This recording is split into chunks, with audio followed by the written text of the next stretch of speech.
Pero a ver, ¿por qué ustedes están tan cansados? Me Vengo pongo saliendo de una pega y estamos todo el día con mucha pega y eso. Sí, bueno, yo también, la verdad sea dicha. Pero ya, aquí ¿Empezamos? estamos. Hay Igual, que hacerlo. igual. ¿Cómo están? ¿Qué están? Bienvenidos. ¿Cómo están, amigos, amigas de este podcast? Creo que va a ser una jornada excepcional. Va a ser un podcast maravilloso. Lo hemos preparado toda la semana. Hemos suspendido toda la agenda para hablar. No, mentira. Vengo saliendo Más futbolero que nunca. vengo saliendo de una clase. Hace 30 segundos que estoy pensando en los temas que vamos a hablar hoy día. Esa es la verdad. Y nosotros somos del rojerío porque somos honestos y honestas. Eso. Sobre todas las cosas. Por ejemplo, es mediodía Salud. y Carla está con una copa de vino. ¿Podríamos decirle que son las 7 de la tarde, 8 de la tarde? No, no queremos mentirle. Carla está tomando mediodía, habla de alguna crisis que tenemos. Tengo sed, no había agua. Y la Isa está con un combinado. Exactamente, una piscola. Ahí ya sería la debacle ya. Oye, pero si son más de las 12. 12:30. Son más de las 12. A una. ¿Es el criterio a las 12? Hora de almuerzo ya, pues. Ese es el criterio. ¿O el Bueno, si descriterio? vamos a hablar de la noche, hay que estar en plan noche, po. Exacto. Sí. ¿Hemos hecho podcast en la noche o no? Una vez hicimos uno, parece. Sí, una vez en la noche, como a las 10. Ya. Sí, que fue un fracaso. No se dice eso. Ah, ¿no? No, ¿por qué va a ser un fracaso? Hablamos nomás y lo subimos. Y alguna gente lo escucha y bien, bacán, y conversamos y todo. Sí, Esa hora estamos todos medio atontados. sí. Sí. Bueno, ¿lo dejamos hasta acá entonces? Listo, ha sido un gusto compartir con ustedes.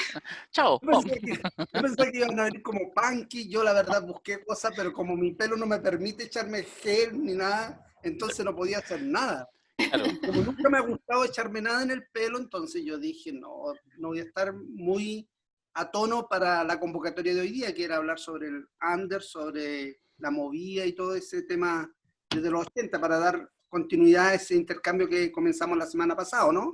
Sí, Y la provocación que invitó a la Carla, por la Carla nos invitó a una provocación.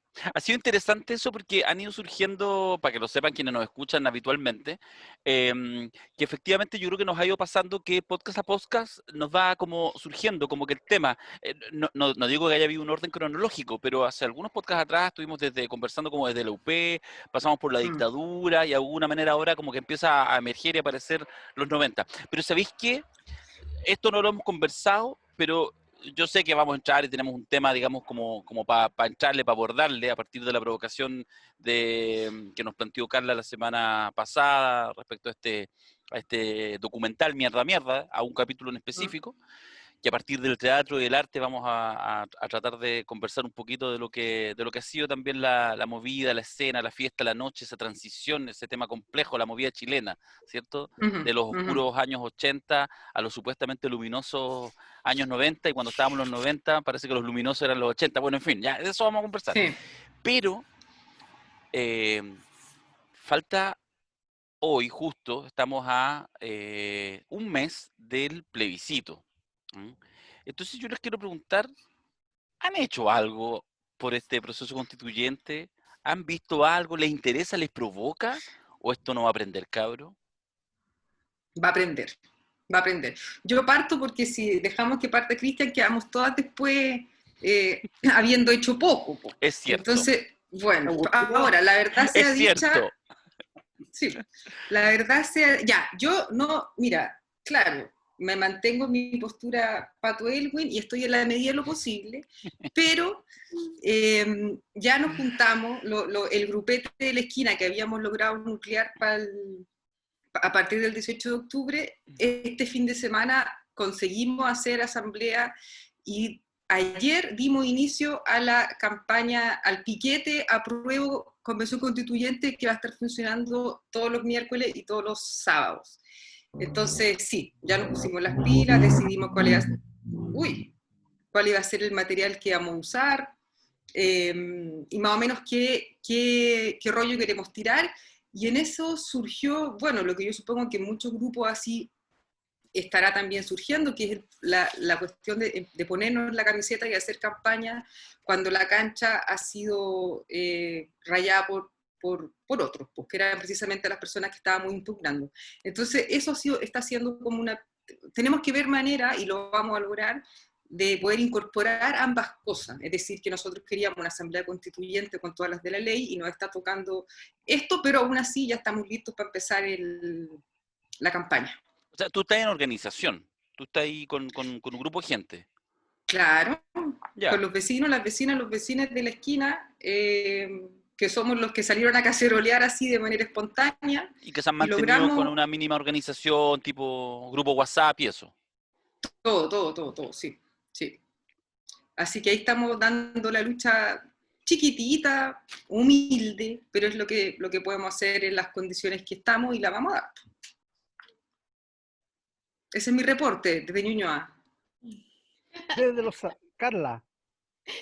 No, yo estoy en la fase millennial todavía, a puro dedo. A dedo en el sentido de que retuiteo, comparto en Instagram, Facebook uso poquito, pero mi trabajo de concientización yo creo que es a través de mi propio trabajo artístico y de ir redistribuyendo toda la propaganda que aparece sobre la prueba.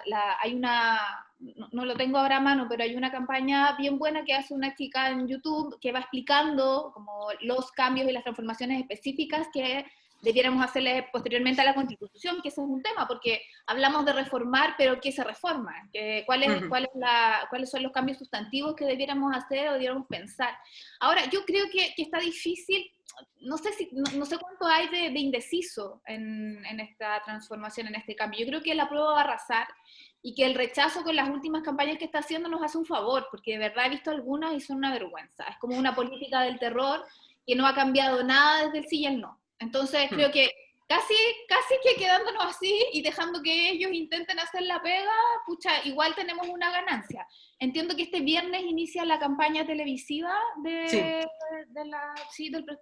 constituyente y del plebiscito, y que se entregó por un sector político, se entregó a 127 organizaciones sociales en la ejecución de esta campaña, que lo que nos habla de supuestamente un trabajo horizontal en términos de contenido y de difusión de lo que resultaría importante saber para este proceso. Y eso me parece bueno. Como que el Partido Comunista, el Partido Verde, Regionalista, no sé qué, entregaron sus minutos, su tiempo a 127 organizaciones sociales que están realizando esta vez la campaña televisiva. ¿Eso, Cristian? Bueno, yo he estado activo en este tema del plebiscito. La verdad que primero a través del bloque sindical de Aconcagua movimos a los dirigentes sindicales para que asumieran su tarea, porque en el fondo pareciera que estaban un grupo importante de estos de vacaciones, en sus casas, en cualquier lugar. Entonces salimos ya a escena para que la gente se moviera, pero sobre todo para conversar con los trabajadores y trabajadoras en las faenas, en los centros de trabajo, porque eso se sigue moviendo.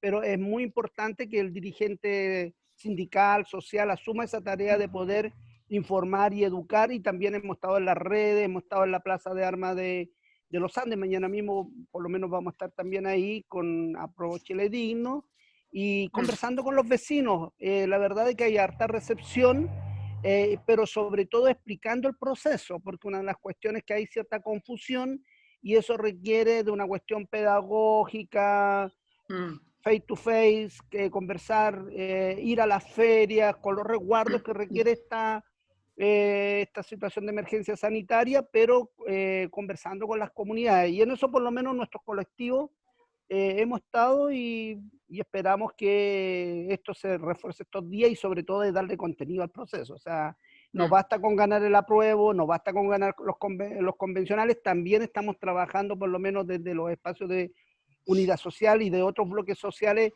empujar la Asamblea Popular Constituyente como un espacio también de las franjas sociales que empuje lo institucional para que obviamente los que vayan a la Constituyente vayan con mandato, porque si no, ¿qué va a ocurrir? Vamos a dejar a estos solitos ahí discutiendo y nosotros nos desactivamos. que no nos pillen confesados, por tanto también se requiere de una activación de ese proceso y en esas tareas, sea en los espacios institucionales, en los espacios sociales, en los espacios políticos, o sea, no dar tregua. Yo creo que eso es lo que hay que hacer. A mí me pasa, a mí me pasan cosas malas. Lo que pasa es que sí, a ver, ya, si tampoco se trata como yo creo que efectivamente la prueba va a ganar por una inmensa mayoría de los que vayan a votar. La duda es cuántos van a ir a votar. Pero si votan pocos, va a ganar por un inmenso porcentaje. Si votan hartos, va a ganar por un inmenso porcentaje. Chile vota apruebo, ¿ya?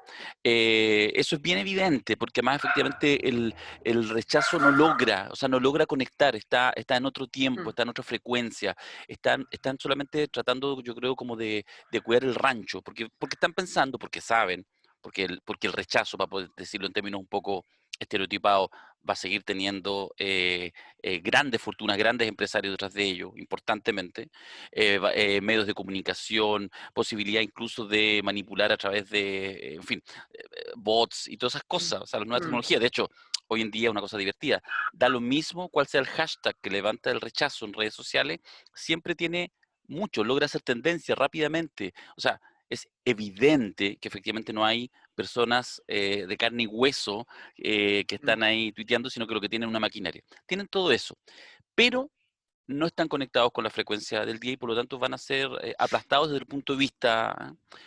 El punto, vuelvo a decir, lo hemos conversado en otra oportunidad, es lo que está a este lado. Entonces, yo estoy, por ejemplo, escucho a la Isa Viena, que es interesante, yo creo igual la experiencia y se valora, porque yo creo que el ejercicio como en el fondo de que a propósito de cosas casuales, se estructuraron en las esquinas, se estructuraron los barrios, y hay un tejido que de verdad es no un partido político, no un movimiento, sino que un grupo de vecinos que se articula con las precariedades que eso tiene, o el ejercicio mucho más orgánico, más estructural, que nos muestra el Cristian, donde él es un tipo de verdad, ¿cachai? Que efectivamente está en eso. A mí me pasa que eso lo sigo viendo que está en una escala tan pequeñita respecto al proceso constituyente. O sea, lo que quiero decir es que yo creo que, y esto lo que digo es horrible, por eso pienso si lo tengo que decir o no, pero estamos en un ejercicio de honestidad intelectual. A mí me parece que da lo mismo la campaña que se haga por el apruebo, la suerte ya está echada favorablemente para el rendimiento electoral del apruebo. O sea, la Isa y el Cristian podrían quedarse el próximo mes en su casa y el apruebo va a ganar igual y probablemente por el mismo porcentaje. Es mi No, tesis. señor. Es mi tesis, está bien, está bien. Pero lo que quiero decir es que yo creo que eso es así. Ahora, el punto es la energía que pueda acumularse para que desde el 25 se empiece a torcer lo que es este itinerario, y que yo un poco lo planteó el Cristian, tan chato, tan como tratando de decir ya, bueno, que ya va a ganar el apruebo, pero que esté clarito. Las declaraciones, termino con esto, que hizo, pero son muchas, pero para mencionar una de los últimos días, de Belolio, del ministro y de otros actores hablando esto como de los 2 tercios, etcétera, los 2 tercios, tratando, porque saben que van a ser derrotados y van a tratar de trincherarse en 1 tercio. Y ahí la expresión popular de lo que pase el 25, del 25 en adelante, el 25 en la noche, el 26, el 27, a todo nivel, redes sociales, realidad, con contexto pandemia, con lo que sea, va a ser súper clave para poder destrabar ahí sí en adelante lo que ahora es un itinerario que sigue siendo bastante chato, muy en la medida de lo posible. Eso me pasa a mí. Sí, yo quiero complementar lo siguiente. Yo creo que lo que hay que evitar que esto se mantenga en los espacios de las élites de estos sectores que van a tratar de, o sea, están haciendo esa pega, pues para poder ponerle las mayores restricciones, ya lo hicieron las mayores restricciones, la verdad de que efectivamente vayan los actores de siempre. Entonces, la tarea nuestra es cómo llegamos a esa audiencia que efectivamente dice Darío, es un mundo, es una incertidumbre, porque no sabemos cuál va a ser su comportamiento. Y claro, si nos quedamos con el imaginario, cómo se construye la política estos 30 años para atrás, estamos cagados, porque finalmente vamos a tener más de lo mismo. Entonces, por eso es muy importante, yo estaba recién, antes de entrar acá, intercambiando con distintos actores sociales del movimiento feminista, socioambiental, que no se reconocen en los partidos, que están en las asambleas, que están trabajando, y que obviamente esos son nuestro sector donde debemos ampliar, porque efectivamente las fuerzas políticas hoy día están obligadas a abrirse a los espacios, como decía Carla, de poder incorporar esas actores sociales, pero muchos de esos actores sociales no sé si tendrán tanta legitimidad, porque finalmente es como son los mismos actores que hemos visto durante estos 20, 15 años, ¿me entiendes? Entonces necesitamos que las voces que irrumpieron en la revuelta, en la revolución, o la rebelión del 18 de octubre, sean incorporadas a eso. Y eso es un gran desafío, que no es fácil, porque mientras nosotros conversamos honestamente en este espacio, y en otros tanto, los otros buenos están cortando con cincel la hueá, pues por eso yo creo que un tema que nos genera esa incertidumbre, por eso Rogerío, a ponerse las pilas, Sí. que no nos pillen confesados, ¿cachai? Que no Sí, nos pillen confesados. ¿Cachai? completamente. Solo para complementar, solo para agregarle pelo a mi comentario cínico, a esta mirada compleja, yo quiero que llegue ya el 25, yo me quiero saltar esta campaña. Lo decía Carla, empieza mañana la franja electoral, 27 días dura. Yo quisiera que todos los días se cortara en el momento en que va a ser la franja de la prueba, que veamos solo franja de rechazo, porque son ellos los que nos dan la vara de la necesidad de avanzar hacia algo nuevo. El tema es que eso nuevo está tan mediado por los que lo cortan con cincel, para ponerlo en esos términos, que esa es la parte que sigue siendo todavía un poquito compleja. Y lo conversamos en este espacio íntimo con la gente del Rogerío, porque es un discurso que es complejo, porque en el fondo con eso es difícil salir, digamos, a la calle cuando no hay claridad de con quiénes vamos a avanzar. Pero Darío, la política no se hace de claridades, se hace de deseos. Las claridades las iremos construyendo. Hay una frase que Me gusta. ustedes me dirán, ¿eres un anarquista? Bueno, en parte sí. ¿Para qué la acción? Ya se verá. Nosotros no estamos ahora nucleándonos simplemente para que gane la prueba, al contrario. El plebiscito nos da la chance, a nosotros, me refiero a mí y mi vecina, mi vecino y vecina, a volver a estar juntos como no habíamos estado antes, tener alguna cosa en común y empezar a agarrar fuerza de nuevo, por supuesto, para lo que viene después del plebiscito. Si el plebiscito es un hito nomás, pero nosotros no podemos dejar tampoco, o sea, apagar a ver, yo no quiero que la Concertación gane este plebiscito. Este plebiscito lo ganamos nosotros en la calle, o sea, nosotros en realidad yo creo que queríamos otra cosa, pero los acorralamos a estos hueones, los acorralamos. Les doblamos, como diría el negro, ¿cómo se llama ese? Una persona, pero de la peor calaña, que se le abrió el micrófono en el Parlamento y dijo, no me van a doblar la mano estos conchos de su madre. Se llama el negro no sé cuánto, un facho, pero ya, bueno, en fin. Les doblamos la mano estos conchos de su madre. Entonces, no, yo creo que tenemos que ponernos las pilas sin pensar evidentemente que el plebiscito, no, si el plebiscito es un paso chiquitito y de ahí, pero este mes nos da la chance de conversar, de estar juntos, tomar una chela, de hacer tejido y hacer fuerza y hacer piño para lo que viene, y lo que viene será lo que nosotros decidamos y lo que podamos hacer. Está buena. Yo les propongo que en las próximas, de aquí hasta el plebiscito, debiéramos conversar un poquito de repente al iniciar, quizás incluso buscando algunas buenas ideas, de repente algunos nos escriben, las socializamos. Yo voy a decir solamente uno y con esto, si nadie tiene más que decir, vamos al tema y le vamos a pedir ahí a Carla que le meta punch y que nos haga la provocación a la cual nos invitó. Bueno, el documental. Una idea, se lo escuché, me lo dijo un amigo hace un par de días atrás, y yo no le había dado vuelta, no le había dado bola. Me dice, porque yo le comento que yo voy a ir a votar a Calama. Tengo mis pasajes, yo estoy inscrito en Calama, en fin. Hago mi gesto y voy a votar a Calama. Espero poder llegar, digamos, que no me corten el vuelo, no sé qué. Y entonces él me decía, yo ese día voy a ir a votar muy temprano. O sea, no sé, 8 de la mañana, 8:30 de la mañana. ¿Por qué? Por si acaso la mesa no está constituida, para ir con la disposición a quedarme y constituir mesa. Buena, dije yo, te avispaste, guacho. Esa está re buena, tiene un nivel sacrificial, porque eso es súper importante, y que no se constituya la mesa a las 11 de la mañana y no sé qué, y con güeyes que ni quieren, no, constituirlo temprano, y que efectivamente, imagínate cuando el reporte diga a las 9:30 de la mañana, en la cooperativa, en la Bio Bio, el 98,5% de las mesas constituidas, buena, es una señal para que entonces la gente vaya a votar. Me pareció súper bueno, así que yo creo que con ese aporte ya cumplimos el podcast de hoy día. Sí, está listo. Aprobamos. Está listo. Aprobamos. Listo. Oye, que suenan estos aviones, weón, me tienen chato. Debe ser un golpe que viene en camino. Sí. Me están amenazando, es la CIA.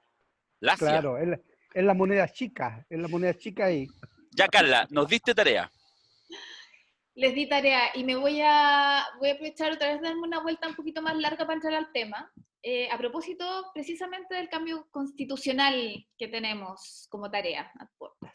La Constitución del 80 hace una definición que en estos tiempos obviamente es cuestionable y ojalá transformemos y definamos y redefinamos, que establece a la familia como el núcleo fundamental de la sociedad.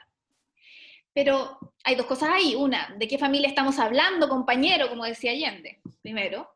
Y segundo, que esa definición tan central está aparejada con toda la supresión que hubo en el periodo de la dictadura de la vida nocturna, ¿no? Que trajo aparejado el toque de queda, la supresión del derecho a reunión, la posibilidad de juntarse con amigos, lo que hizo que la familia tradicional chilena lo que hiciera fuera, para de alguna manera hacer vida común, se reuniera en torno a un televisor, ¿no? La pantalla era el lugar del espacio público, algo que dice un autor por ahí, dice que la nueva plaza pública era el rack, el mantel de crochet y la pantalla curva, o sea, como que ese era nuestro espacio de reunión, algo que era imposible en el país, en un país libre, ¿no? Pero era muy posible en un país castrado por la dictadura de Pinochet, por el SEMA Chile, por toda esta institución.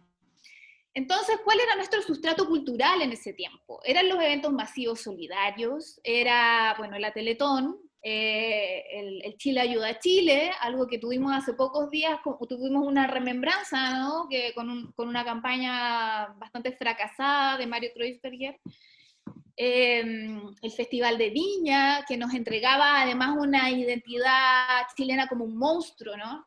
Eran eventos que nos trataban de entregar una identidad común. Vuelvo otra vez a esta política cultural de la dictadura que lo que hacía era tratar de reunirnos en un relato común. Somos el monstruo de Viña, somos los solidarios en las campañas masivas. Entonces eso supuestamente nos reunía en torno a una espectacularización también de la dictadura, algo que tuvo bastantes esfuerzos, y de ahí después lo conversaremos, además de estos eventos hubo otras señales, otras elaboraciones que hicieron que nos reuniéramos en torno a espectacularizaciones bastante más burdas, como el cometa Halley, o lo que pasó con el fenómeno milagroso de Miguel Ángel en el cerro por allá. Entonces, bueno, ese era nuestro sustrato cultural, ¿no? Y estábamos un poco acostumbrados a eso. Y de pronto, además de esta resistencia que se generaba en el teatro ictus, en los grupos de danza popular que estaban bajo el alero de Patricio Bunster o de Joan Jara, en toda esta estética más de Café del Cerro, de la oposición, surge otro espacio de subversión que tiene que ver con la noche, que recupera este lugar más dicharachero, por decirlo de alguna manera, pero en un sentido mucho más under, y que tenía mucho influjo de quienes estaban retornando del exilio, que traían una suerte como de determinaciones desde Europa, ¿no? De la movida madrileña, de ese tipo de cosas. Y bueno, de esto nos habla, me di la vuelta para decir que de esto nos habla el capítulo 3 de Mierda, Mierda, que nos sitúa en el espacio del trolley como un lugar recuperado, y donde empieza a emerger un teatro nuevo, una forma metafórica de hablar de lo que estaba pasando en ese momento, que no se desliga del contexto, que no se desliga de las brutalidades que estaban sucediendo en ese tiempo, pero que trata de entregarle otro lenguaje, y no solamente el teatro, sino que también la danza, la performance, la disidencia sexual comienzan a reunirse en este espacio. Era la provocación que les presenté la semana pasada, y me gustaría saber cómo les fue con esa provocación. Vamos. Con esa media introducción ahí me dio susto. Ay, Claro. yo vi un documental nomás, estaba tan bonito la fiesta. No, está buena. ¿Quién va? Mira, yo voy a hacer, cuando estaba mirando a la Isa que venía producida, le vi que andaba con un brillo negro, entonces yo dije, la regia está, viene topísima. Y como para ir a la Blondie. Claro, y nosotros todos cagados aquí, ¿cachai? Pero bien. Oye, mira,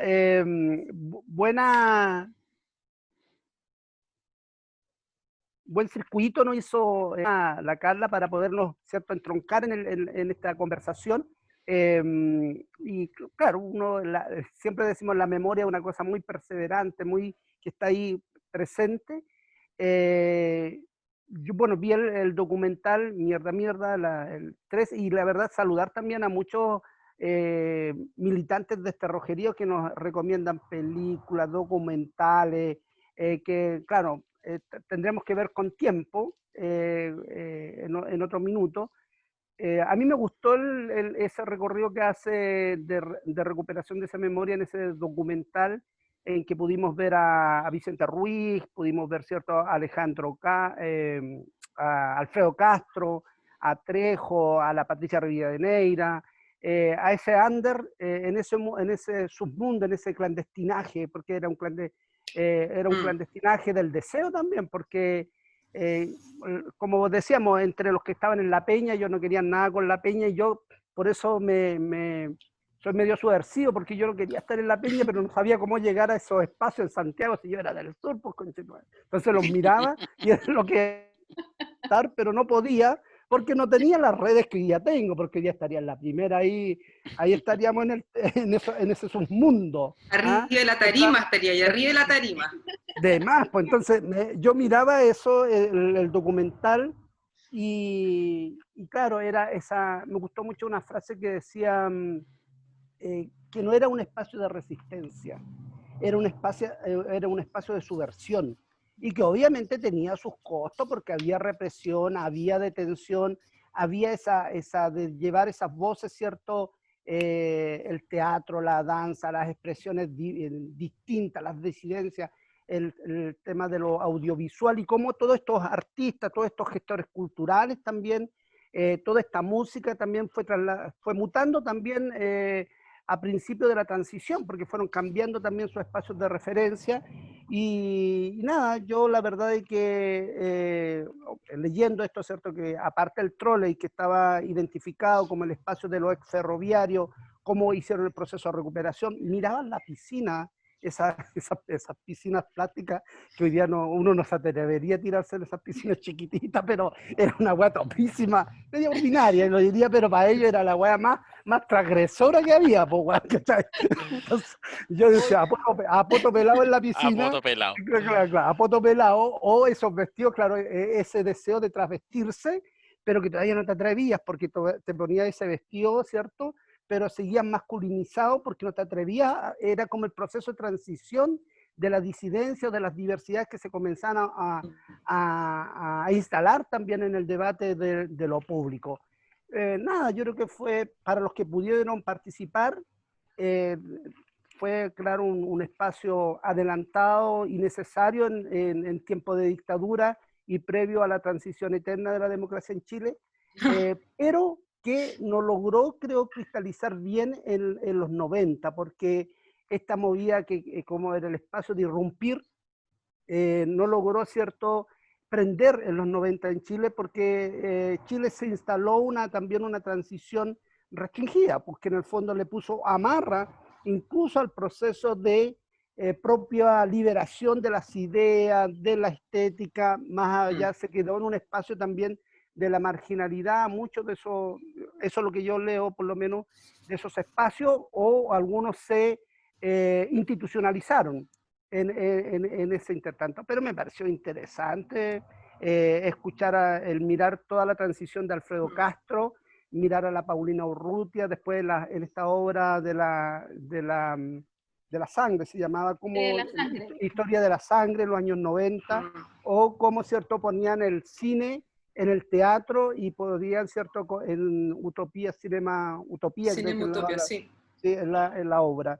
Y ahora yo leía recién a Vicente Ruiz, hace unos días atrás, en el cual decía que en esta contingencia que estamos viviendo, en esta revuelta o esta rebelión que estamos viviendo en Chile, que sigue su curso, él decía él decía textual, no creo que un artista vaya a transformar la sociedad se transforma por sí misma. Él lo planteaba, ¿cierto?, hace unos días atrás en una entrevista que hacía, por esta evocación, ¿cierto?, de la irrupción de lo que fue esa movida o esas acciones que se hicieron en los años 80. Y por último, que nada, pues, me faltó el brillo mío. Yo creo que hice falta en esa movida y no me atreví porque en mi disputa por la lucha contra la dictadura me quedé ahí.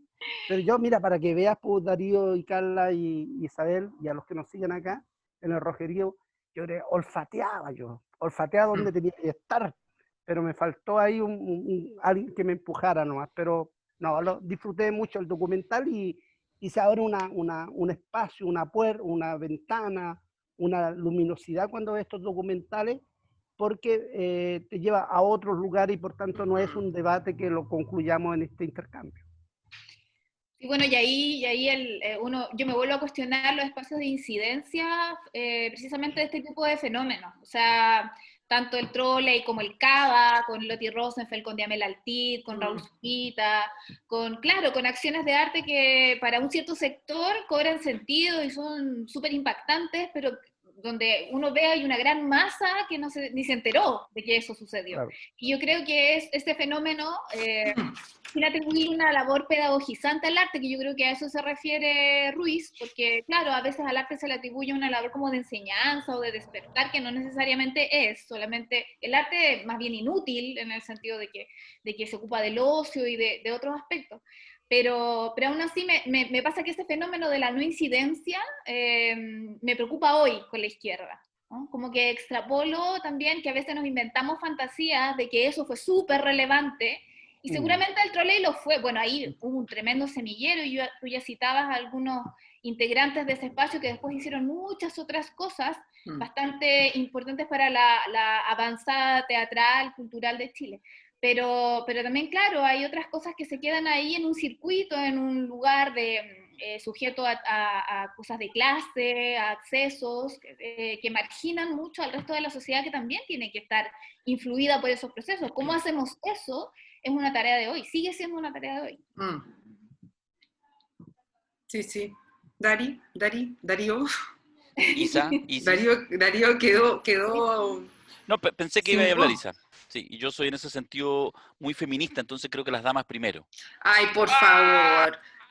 Eso se llama... Oye, pero tú sabes que tú sabes que ese chiste que yo digo... Vamos. ¿Tú sabes que ese chiste que yo digo? Yo te puedo asegurar que no todo el mundo entiende que es un chiste. Por supuesto. Eso, porque efectivamente para algunos puede ser eso. Uno lo ve, en fin, una discusión. Es que tengo en la tarde una presentación, entonces estaba pensando en tema del feminismo. Oye, yo quería hacer dos comentarios respecto al tema un poco del tema que nos surge, porque en sí mismo el documental es un documental que tiene que ver con la historia del teatro, son varios capítulos. Yo creo que es un súper buen ejercicio que dirige Daniel Uribe, que está re bueno, yo creo que hay que mirarlo completo.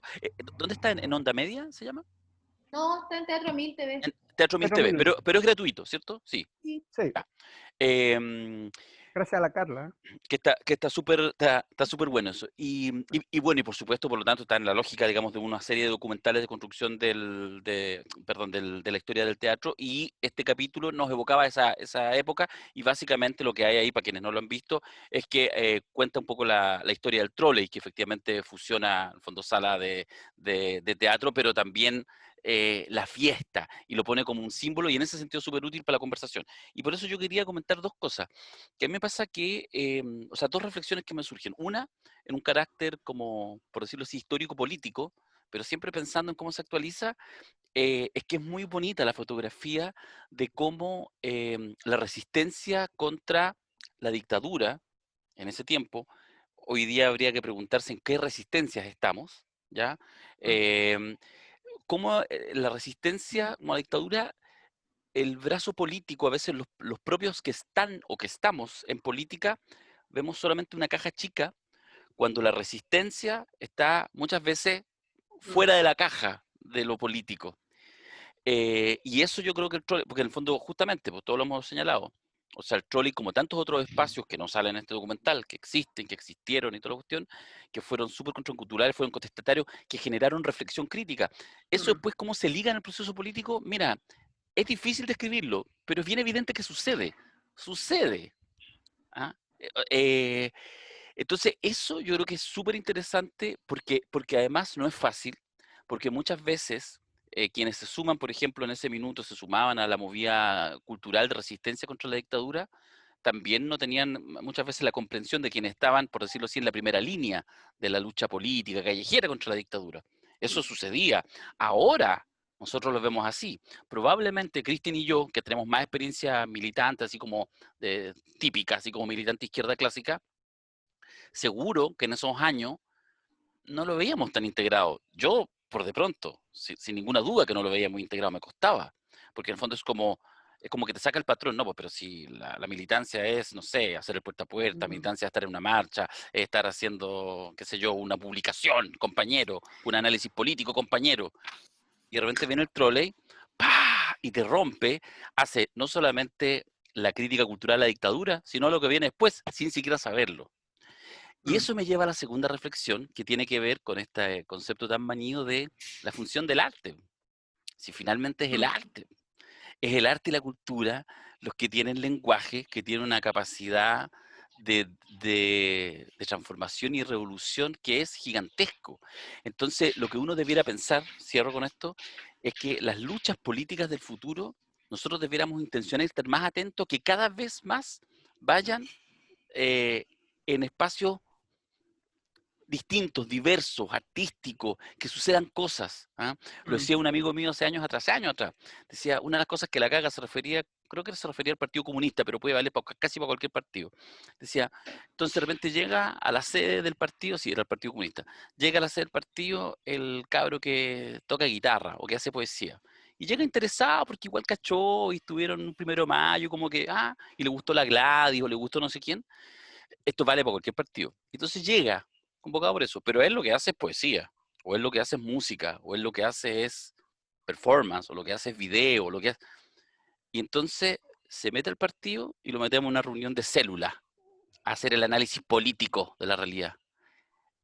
Ese tipo, esa tipa, lo más probable es que va un par, 3, 4, después se aburre como ostra y no vuelve más, ya ni siquiera como cercano.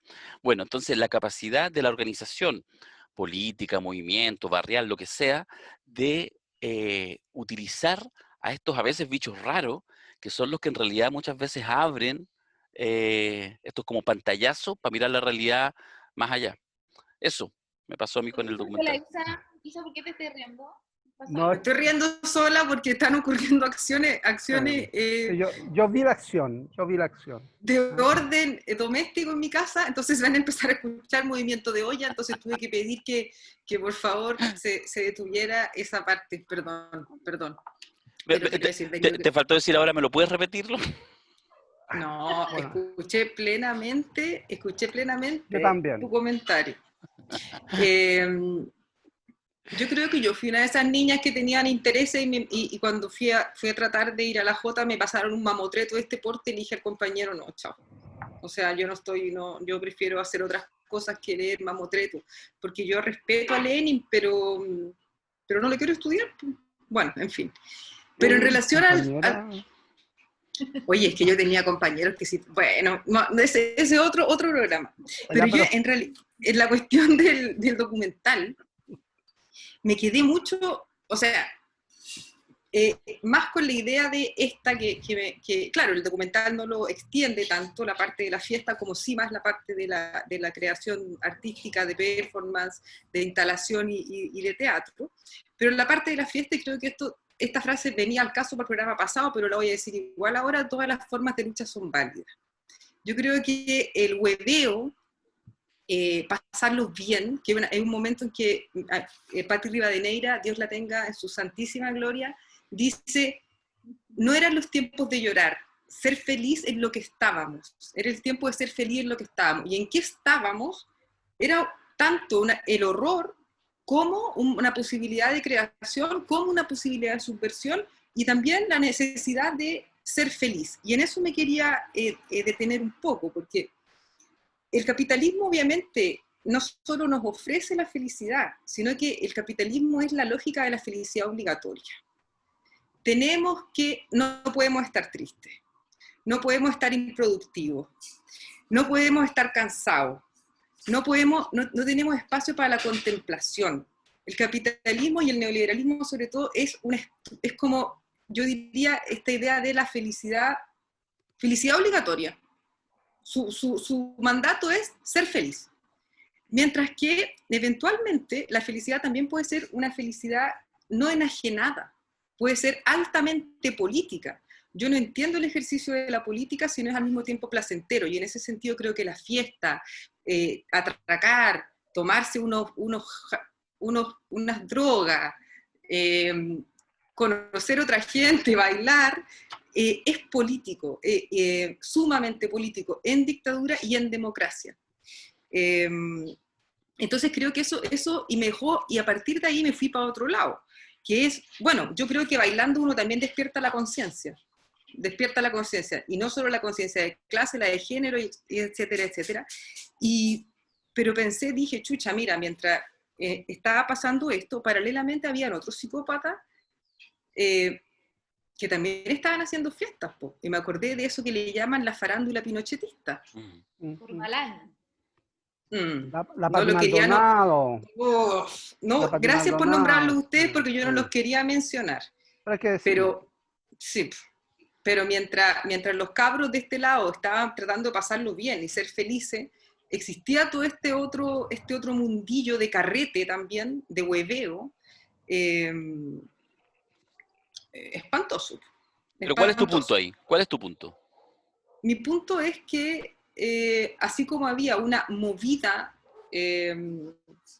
libertaria, estos otros fachos también hacían cosas artísticas, o sea, cantaban, bailaban, porque vamos a decir, el género revisteril es un género artístico, no podemos descartarlo así como así. Mari Pepa Nieto es una artista también, ¿cachai? La Maguiley, por la Maguiley, que está ahí, amiga nuestra. Entonces, no es que el arte esté solamente, no es que el arte sea propiedad de la izquierda, es que el arte libertario emancipador, creo yo, es el que en este espacio se fraguó mejor.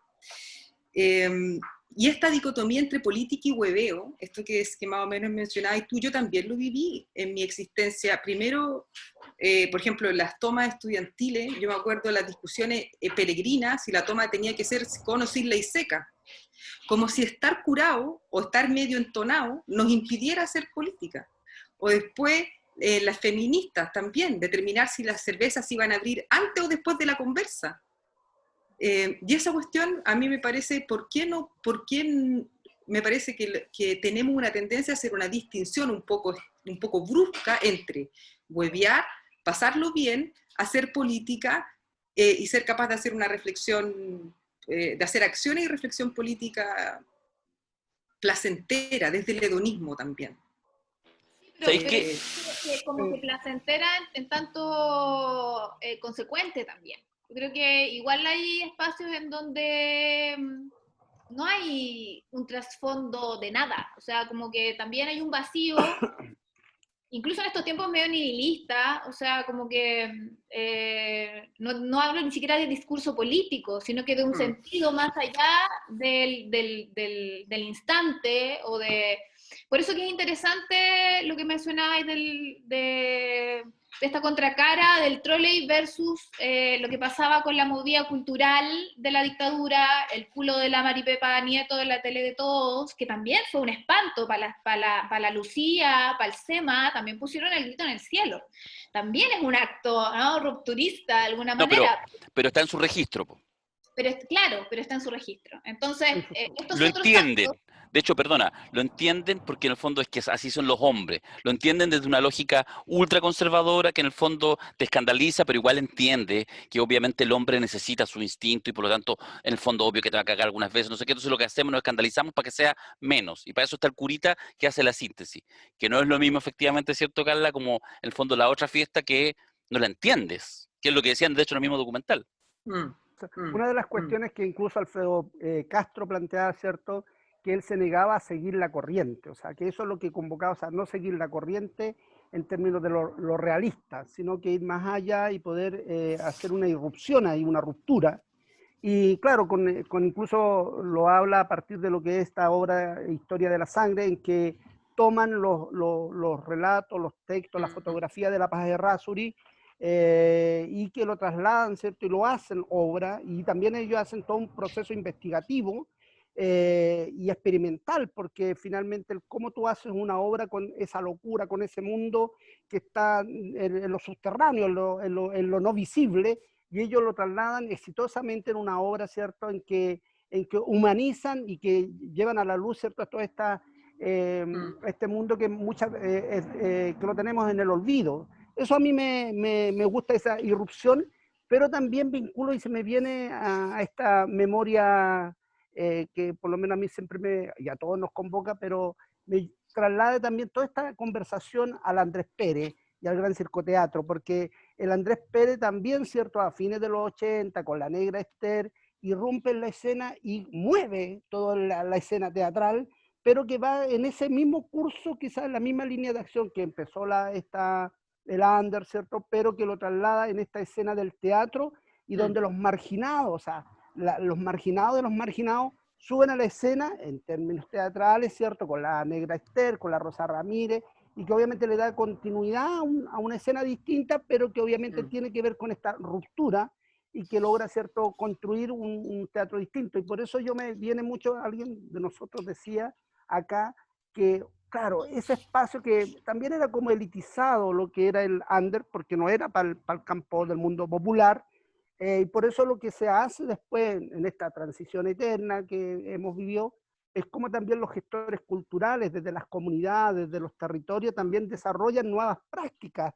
Y ahí me venía a la memoria el trabajo que por lo menos la Carla y otros hacían en Calama con la Casa Naranja, que tenían, ¿cierto?, donde yo de repente veía a una compañera que venía de Barcelona con un carro de supermercado, con unos libros, y yo decía, ¿qué es lo que está, weá? Decía yo, ¿cachai? Entonces, en el fondo, estas pasantías que en el fondo intercambian el mundo popular que no está en ese espacio, que algunos no lo logran entender, pero que conectan con las comunidades, con los niños y las niñas, de forma distinta a hacer el arte y la irrupción y la política, porque todo eso es un campo politizado, pero que no está en la primera escena, o lo que era, ¿te acuerdas que se hacía a una jornada de teatro no sé si en Cerro Navia, no me acuerdo el nombre que era el teatro más popular, que se hacían en las poblaciones y que se hacía un gran festival, ¿cierto? Ahí en una zona de Santiago, en Pudahuel, que se hacía, y se sigue haciendo, creo, todavía. Sí, creo que sí. Eso. En Entepola, que yo, por ejemplo, imagínate, en esta irrupción que yo le decía de tratar de andar en esos mundos, el año 90, por ahí 91, yo llevé a Entepola, a mi población, al Cerro Corcovado. Pusimos colores, pusimos zancos, y claro, los cabros chicos de mi población, y yo mismo nunca había visto zancos, pues, entonces andamos todos por los cerros, entre el barro, con el bloque marginal, que era el bloque que fue para allá, y también llevamos obras de Entepola al barrio, al cerro, pero que nunca en su vida habían visto obras, por lo menos en la escuela sí, pero obras de estas características, ocupando el espacio público. Entonces yo creo que todo eso va conectado de mi punto de vista. El under, claro, era un espacio de la subversión, de lo clandestino, del deseo. Isabel decía eso, porque en el fondo lo que a mí me provocaba todo eso era el deseo, era mi propia represión, ¿cierto? Mi propia negación. Entonces ese mundo era para mí el deseo, o cuando vi las primeras revistas gay, en términos de que se hacían a partir de Pedro Pablo, que hacía una revista en Santiago, y yo lo leía porque era como el deseo, el donde yo quería estar, pero no me atrevía, ¿me entiendes? Entonces yo creo que la verdad que el documental nos lleva a todo eso, pero nos lleva también a otros actores, a otros escenario que es muy político y obviamente que siempre va a estar en disputa, incluso hoy día, porque no se acuerdan ustedes que la propia revuelta, en la propia rebelión o esta rebelión que hemos vivido, el arte no se tomó la escena en esta rebelión del año 2019, cómo se llenaba el país de colores, de estética, de arte. El propio Darío está escribiendo algo sobre eso que va a salir próximamente. Algún No como día, el libro mío. algún día. No como el libro mío, no como el no nacido, sino que esperamos que estén acá. No, este sí. Oye, Cristian, y a los compañeros, a propósito de que mencionaste esto del trabajo que hacíamos en Calama, yo ahí tengo sentimientos encontrados, es de dulce y de gras. Y voy a sintetizar la historia. Desde la Corporación de Cultura implementamos un programa de residencias que se llamaba Arte y Transformación Social, que es una residencia, un artista viene de otro lugar, ojalá lejano, otro país, otra ciudad, se instala a vivir, a convivir con las personas en un territorio determinado y realizan juntos una obra.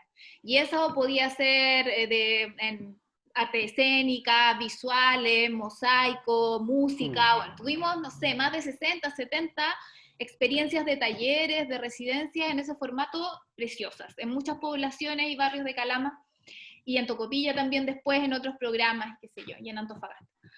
Pero nos pasó una cosa ahí, cuando damos el paso de trabajar con la Casa Naranja, o sea, trabajar en un formato de ONG, haciendo esta misma labor que realizaba la Corporación Municipal de Cultura, donde nosotros éramos los que habíamos iniciado esta labor, los gestores, y tratamos de trabajarlo fuera, ¿no? Como ONG, nos fuimos al barrio que era más emblemático, el que más participaba, la junta de vecinos más activa, la presidenta de la junta de vecinos más activa, y dijimos, ¿saben qué? Vamos a hacer un barrio, o sea, un centro cultural barrial.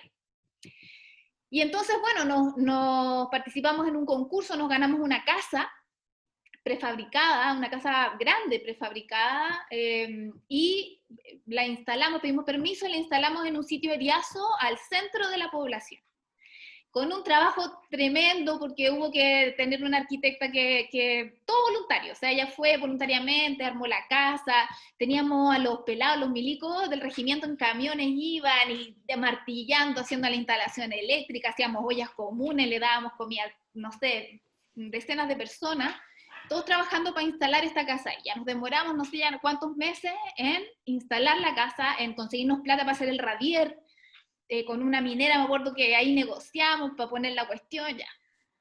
Mucho trabajo. Y éramos poquitos, pues ya más a pura voluntad y puro corazón. Porque nosotros nos habíamos enamorado de una idea. Teníamos un concepto que era, esto es necesario. O sea, ¿cómo va a haber una población que no quiera tener un centro cultural barrial? Nos parecía una cosa así obvio, que después de todo el trabajo que hemos hecho, esto va a resultar maravilloso. Bueno, resulta que después que teníamos instalada la casa, esto yo siempre se lo cuento a mis alumnos, así como los fracasos de la gestión cultural.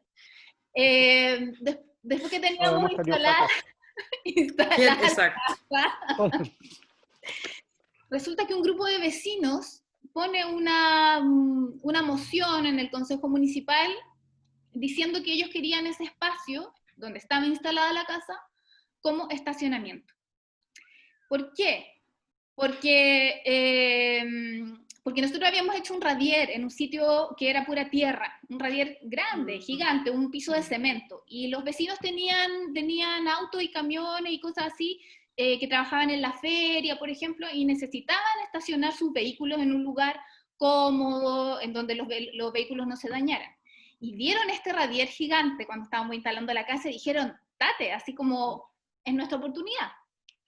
Y entonces, bueno, pusieron la moción en el consejo y ganaron.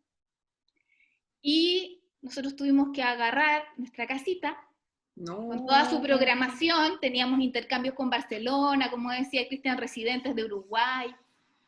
Tuvimos que agarrar nuestros bártulos y decir, bueno, ¿quién quiere esta casa? Y una organización evangélica se interesó en llevarse la casa y instalarla en otro lugar para hacer un centro de recuperación de drogas o algo así. Y bueno, y yo me acuerdo que cuando me entero de la decisión del consejo, yo estaba en Santiago porque estaba haciendo un magíster en ese tiempo, entonces me llaman y yo estaba con mi compañero voluntario, con Julio Pastén, y yo lloraba porque, o sea, decepcionada de la gente. Me demoré años en entender que mis necesidades o mi escala de prioridades seguramente estaba súper descolocado, perdida, con respecto a la escala de necesidades que esa gente en esa población tenía. Entonces yo siempre le hablo a mis alumnos de también lo peligroso que es a veces enamorarse de una idea que uno jura que es la cagada para un grupo, cuando no hay un sustrato que de verdad haga comprender a las personas de los beneficios o de lo lindo que puede ser ese otro universo del que uno ya está enamorado. Por eso hablo de la consecuencia, de ser consecuente, y vuelvo a lo que decía la Isa antes, como de que pasarlo bien y que toda esta cosa, y somos conscientes, pero también consecuentes y con la necesidad de tener un sustrato que nos agarre en convicciones y miradas de futuro claras de qué es lo que me hace bien, o qué es lo que está bueno que me suceda como individuo y también como sociedad. Así es que nada, después de llorar mucho tiempo, renunciar a ese sueño y dejar que otros hicieran, ¿no? Y que ojalá que el tiempo nos dé algún mérito de haber realizado todo ese trabajo. Oye, Lo dará, lo dará. Oye, ¿sabes que cuando la Carla nos comenta este tema aquí en el Rogerío, yo también quiero comentar por qué me vine, yo finalmente me fui de la zona del carbón? Porque eso es importante decir, porque uno hace esa ruptura, esos quiebres que son dolorosos, porque no es que uno se quiera ir de algún lugar, a veces te vas por necesidad económica o por por estudio. En el caso mío fue porque me pasó algo parecido a lo de la Carla en un contexto de los años 90. Siendo el año 94, bueno, yo activaba harto socialmente, políticamente allá en la zona, y habíamos hecho una escultura colectiva con Lautaro Lavé, con el escultor, ya falleció nuestro compañero, un magnífico Lautaro, que se hicieron varias esculturas colectivas en las comunidades, en distintos lugares del país. Y yo había, en esta cuestión de qué hacemos cuando se había caído el muro, ¿te acuerdas? Se había caído todos esos socialismos reales, que yo la verdad nunca los lamenté porque nunca creí en aquello. Pero también se iba la militancia que habíamos luchado tanto contra la dictadura militar, ¿cachai? Se fumaban, eran centrifugados, todos, por todos los buenos se iban al gobierno, se iban al Partido Socialista, nos dejaban huérfanos a todos y a todas, por lo menos los que habíamos hecho una batalla grandiosa en esa época. Y en esa reflexión, en eso yo dije, un día escuché a Víctor Jara, para que vean que yo escuché a Víctor Jara recién en los 90, por eso yo era tan lejano, en los 90, el año 93 por ahí, y estaba en un taller del CEPADE, que es un centro de la iglesia metodista, en Coronel, sobre radios comunitarias. En ese tiempo estaban en boga las radios comunitarias, y estaban escuchando un tema de Víctor Jara, y yo miré para afuera y dije, eso voy a hacer ahora, levantar un centro cultural, el Centro de todas las Artes Víctor Jara. Viajé a Santiago a hablar con la Fundación Víctor Jara, con la Kena Arrieta, con la Joan Jara, sin conocer a nadie, golpeando la puerta, y bueno, levantamos el Centro Cultural Víctor Jara en el barrio, y lo primero que hicimos un trabajo con los niños y niñas de la comunidad los días sábados, que era hacer recreación y actividad social y cultural, parecía un poco a lo que, pero mucho de autodidacta, ¿me entiendes? No teníamos formación artística, sino del trabajo más bien comunitario. Y hicimos muchas actividades, festivales de arte, de danza, de teatro, trabajamos con los niños y las niñas, y ¿sabes qué? En un momento, en esa misma población en que entregamos todo, que el Cerro Corcovado, donde yo incluso había sido presidente, era presidente de la Junta de Vecinos, íbamos a hacer una actividad de fin de año, y a las madres que nosotros las comprometíamos también a hacer seguimiento a la actividad con los niños a través de los centros de recreación infantil. Después de juntar unas lucas en algunas actividades, ellas dicen, ¿sabe, tío Cristian? Lo que queremos nosotros regalarle a nuestros niños es una cadenita de oro. Y yo, ¿sabes qué dije? Que chucha me he sacado la cresta durante 2, 3 años trabajando por esta gente, por estos compañeros, para que nos vengan a decir, a repartirnos la plata como una hueá miserable. No para un proyecto que lo que nosotros queríamos de seguir fortaleciendo la relación con los niños, la arte, la cultura. Y yo ahí, ¿sabes qué? Fue un quiebre muy profundo, porque pese al esfuerzo que uno hacía de poder terminar con el barro, con los pozos negros, con toda esa mierda que había, yo digo, yo no me quedo más mirando el cerro, no me quedo más en este barro culiao, así fue. Yo me voy de aquí porque yo no quiero quedar prisionero de esta mediocridad. Y además, como veía que todo el entorno de uno militante, los buenos, todos tránsfugas, todos se iban acomodando a la concertación, a sus proyectos, a esa vida de mierda, yo dije, no más, no más. Y yo dije, ¿qué hago? O sea, no sabía hacer nada, y me vine a los Andes porque tenía un hermano, ¿me entiendes? Ese fue el quiebre, pero fue doloroso, porque tenía que ver con toda una lucha, con toda una convicción, pero que obviamente después yo dije, no me meto nunca más en ninguna weá. Dije, cuando ya estaba trabajando, bueno, llevaba 4 o 5 meses ahí, y veía que había abuso, y ahí me hago dirigente sindical y hago este recorrido nuevo. Pero en el fondo a lo que voy yo, esos dolores que uno vive en las comunidades es más fuertes, porque tiene que ver con que uno ahí le pone todo el corazón y piensa que lo estás haciendo bien. Y no, pues ahora con la experiencia, con los años, con estos 35 y tanto que tengo, uno mira la cosa desde otra En perspectiva. cada pata. Pero, claro, pero en el fondo eso lo vivimos y es terrible porque finalmente uno aspira o cree en la nobleza de la gente y no necesariamente la gente es tan noble como uno quisiera. Son buenas las dos historias. Isa, vais con Buena, algo, ¿no? buena. Eso va a ir con un libro. Eso- No, no, no, no. Bueno, podría ir con tantas cosas, pero si quieres lo que puedo hacer es ir rápidamente con, ya que la Carla mencionó cómo los evangélicos se quedaron con la casa, o cómo Cristian iba a la radio de la iglesia metodista a hacer arte, que después se lo pasaron por la raja, les puedo dejar planteado ideas para la próxima semana. Bacán. ¿Y tiene que Que ver van precisamente, con la diversidad religiosa? no con el arte, no, con la diversidad religiosa, indeed. Ya. Entonces, la propuesta es conversar eso, un poquito sobre el papel de las religiones y la fe, que no es lo mismo, y del Ya. vínculo entre religión y política. Pero a la luz de esta película del 2012 de Mariali Rivas, que se llama Joven y Alocada. Yo creo que muchas Ya. la han visto. Joven Yo y sí la Alocada vi. es una película. Ya, Yo está también. buena, está buena. Buena Película, provocación. libro, toda la cosa. Ya, pero espérate, Es ¿está en una, algún lado? ¿La gente la puede ver o no? sí, en onda media. Onda media. Sí. Ya, ponemos el link entonces en el... Ponemos el compartimos link. Ya. Uno Yo en me voy a- una media está en donde dice premiadas, creo. ¿Premiadas? ¿Obras o películas premiadas? Ahí está. Oye, en todo Ponemos el caso, link ¿ya? y eso, po. Nos salimos de los 80 y nos vamos a las pandero. religiones. Nos Nos vamos al vamos al pandero. pandero, nos vamos al pandero. Ya. Pero, Bien, acá ¿qué? lo tengo. ¡Esa! Somos todos hermanos, Te lo po. mando, te lo mando. Somos Sí. todos hermanos, bendiciones. Yo era donde el pastor, oye, yo conozco unos pastores por loco, ahí en una Sí. iglesia que era de chiste. Yo decía, ¿cómo puede pastor? Este conchito al rato está peor que yo, pues, o sea, no, era imposible. Imposible. Entonces, puro infames nomás dirigiendo las iglesias, weón. Puros Ya, infames. pero habrá de lo otro también. Sí, Sí. No, mi hermano, Andrés Cuevas, que es profesor, él es un diácono, pero de una humanidad increíble, así que y mi hermana también, que es metodista, que trabaja mucho en la iglesia, a ellos les creo, porque son honestos, jugados, comprometidos, de izquierdas, y no Sí, po. entregados al capitalismo Sí. perverso. Oye, Salvaje.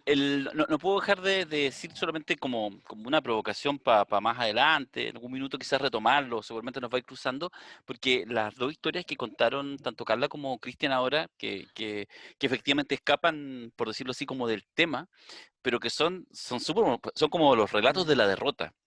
Pero que además tienen esa cosa, porque en el fondo las dos tienen la misma lógica de la derrota, que no es la derrota de emprendiste un proyecto y fracasaste porque el enemigo fue más poderoso, sino que fracasaste porque de repente miraste para el lado, miraste para atrás y estabais solo, o ellos iban para otro lado, etcétera. Entonces, yo creo que esa magnitud, que yo creo que eso habla mucho lo decimos a veces de manera un poco en juego, habla mucho de la izquierda, o sea, casi como hasta un elemento cultural. ¿Ah? Yo en otro podcast me agarran siempre para el chuleteo, me dicen, y me gusta ese juego, esta idea de, bueno, o sea, la izquierda está para ser derrotada. Y hay algo de eso. Entonces, yo creo que eso uno debiera irlo como conversando, profundizando, haciendo luces, también invitando a quienes de repente nos escuchan, que a veces participan, escriben alguna cosa y se abren otras conversaciones, porque yo creo que el tema de mirar estas experiencias, estas derrotas, pero ¿cuáles son los aprendizajes? Porque si el aprendizaje es solamente echarle la culpa a todo el resto, no, claramente no, y eso evidentemente tanto Cristian como Carla y nosotros entendemos que no, pero poder ir dando luces. ¿Ah? ¿Cómo va a ser tan difícil que con las ideas tan bellas y maravillosas que tienen las izquierdas, que tienen los pensamientos alternativos, cómo va a ser tan difícil que seamos mayoría? Como que realmente uno dice, ¿cómo? Bueno, ese cómo yo creo que es una respuesta que uno tiene que empezar a darse. Y también tiene que ver, yo creo que es un tema interesante de conversar posteriormente del miércoles, pero va a ir igual anclado. Yo creo que también hay mucho desprecio en función de quienes van alcanzando cierto liderazgo, cierta eficiencia en la gestión y en la actividad que hacen. Entonces hay mucho en la izquierda eso de tirar para abajo, de no posibilitar ese camino. Entonces, claro, lo colectivo, que es el deseo que nosotros tenemos, finalmente igual está permeado, colonizado por ultranza, neoliberalismo y el capitalismo en nuestros propios entornos militantes. Entonces eso es duro porque todos hemos sido colonizados, entonces esa resistencia o esas subversiones que tenemos que hacer de todos los días, pero claro, uno podría, cuando la Carla comentaba eso, yo ahora lo cuento como bien relajado, pero fue de una tristeza profunda, de un quiebre al corazón, que en el fondo tú dices, no, nunca más. O me pasó también cuando estaba militando en todos estos Ya, no, procesos. No solamente sigamos con breve, más derrotas. pero quiero clarificar algo porque siempre se me acusa que yo he militado muchas veces. Yo he militado solamente en 2 espacios, pero que siempre ha sido en la izquierda, y lo que pasa es que el Partido Socialista y esas franjas revolucionarias fueron viviendo distintos procesos de unidad, ¿cierto? Pero en los 90 esos fueron todos centrifugados y la mayoría se fue al Partido Socialista oficial, que yo no quise irme, nunca me fui, y estuve 100 años sin militancia en un partido, pero seguía activando, nunca me frustré. Yo ¿Entiendes? estoy Y después haciendo entré a lenguaje de militar al señas. PC. Yo estoy Al PC, haciendo pero lo quiero lenguaje de decir señas. porque de repente me dicen, ¿qué bandera te vamos a poner, Cuevita? No, de la izquierda Tiene nomás, bandera. pero la más transformadora. No. El Ya. rojo, nomás rojo, sin símbolo. Yo voy a Entonces, hacer rojo. lenguaje de señas. Cuando Rojo. Cristian dice, yo he militado en pocos partidos. No, mentira. Lo que pasa es que yo he sido demasiado generoso Eso, y así le llaman. le he entregado la weá a puros tránfugos, que es distinto. Cristian, no Le hemos entreguís la entregado weá a nuestro- puros tránsfugos. No se nuestro la entregué a capital. puros No, tránsfugos. y todos esos buenos van a cualquier lugar y después, bueno, se arreglan por la vida. En eso es nuestro No error. sé. Quizás eso hay que conversarlo. Voy a cuestionar aquí a mi amigo, pero lo voy a cuestionar después de que apague el Zoom. Te voy a agarrar- No, Ya. porque hay que tener una mínima. Si no, pues se enojan conmigo. No es que este tiene fanática. Entonces, pues llegan aquí la ultra de cueva No. y me invaden la casa. Eso, Ya. eso a la Con ultra. aviones. Voy a cortar porque me trato de correr, pero el sol me persigue, me tienen, pero así, y el computador está que hierve. Ya, gente linda, nos encontramos la próxima semana. Entonces, la película Joven y Alocada, Joven y alocada. El y ahí pandero. vamos a ver ahí, el pandero. Joven y Pandero. alocada y el pandero. Chao, chicas. Eso, buena performance. Buena Carla, Pero gloria a ¿eh? Dios. Pero la Carla parece, Le ¿cómo se gusta- llama? De tuna. No, pero a esta le gusta No, esta es la Shakira, no es evangélica, no, es la Shakira, no. la chatira. No, este weón. Oye, No. Darío, hombre. Ya, Va, se corta, se fuera. corta, se corta. Ya, adiós.